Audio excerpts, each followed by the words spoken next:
Well, the president gave a unifying message. The question really is, how long will that last?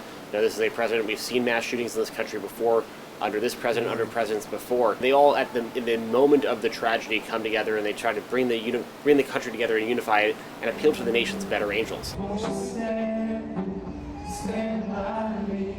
The First Lady and I join all Americans in praying and grieving for the victims, their families, and the survivors.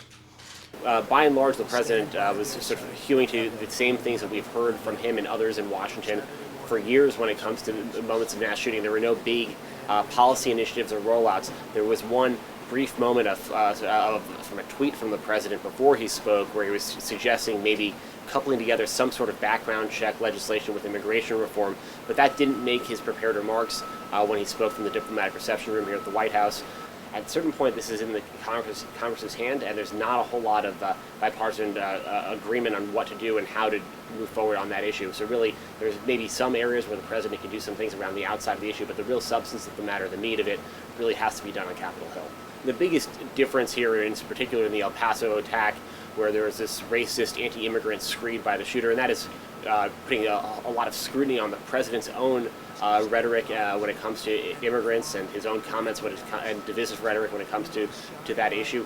White House officials say that they're looking at a trip potentially sometime this week down to the two communities that were affected, but already lawmakers in both communities are saying the president isn't necessarily welcome. Sure, there will be people for him to meet, maybe family members who are willing to meet with him, but he's not expecting going to receive a resoundingly positive welcome there, in part, particularly in El Paso, where there's a lot of scrutiny already about his comments about immigrants in a majority Latino city. And the question is his own role in that shooting and that racist ideology, that extremist ideology that the shooter there used.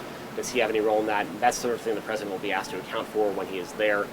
So it will not be smooth sailing for him when he visits with those families if he does go.